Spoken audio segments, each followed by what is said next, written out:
এভারকেয়ার হাসপাতালের আইসিইউতে সাবেক প্রধানমন্ত্রী এবং বিএনপি চেয়ারপারসন বেগম খালেদা জিয়ার চিকিৎসা চলছে বলে জানিয়েছেন তার ব্যক্তিগত চিকিৎসক ও মেডিকেল বোর্ড সদস্য এজেডএম জাহিদ হোসেন।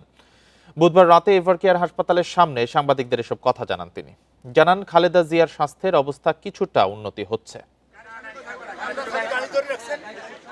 টানা 18 দিন ধরে রাজধানীর এভারকেয়ার হাসপাতালে দেশি বিদেশি চিকিৎসকদের নিবিড় পর্যবেক্ষণে রয়েছেন বিএনপি চেয়ারপারসন বেগম খালেদা জিয়া। শারীরিক অবস্থার উন্নতি না হওয়ায় বিএনপি চেয়ারপারসনকে লন্ডন নেয়ার তারিখও বারবার পেছানো হচ্ছে। এমন প্রেক্ষাপটে বুধবার রাত 8:30টার দিকে হাসপাতালের সামনে সংবাদ সম্মেলনে তার ব্যক্তিগত চিকিৎসক ডাক্তার এজেডএম জাহিদ হোসেন জানান, হাসপাতালের আইসিইউতে চিকিৎসা চলছে খালেদা জিয়ার।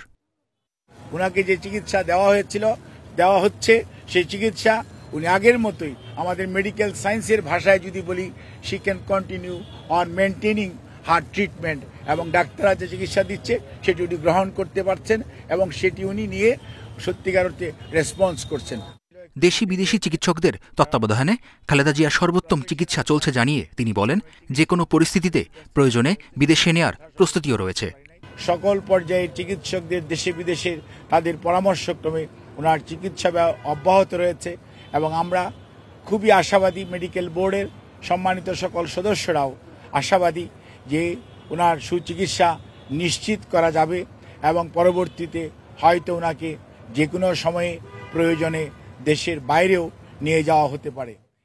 এ সময় বিএনপি চেয়ারপারসন বেগম খালেদা জিয়ার স্বাস্থ্যের বিষয়ে কোনো ধরনের গুজবে কান না দেওয়ার আহ্বানও জানান ডাক্তার জাহিদ হোসেন। মেহেদী হাসান, ইন্ডিপেন্ডেন্ট নিউজ, ঢাকা।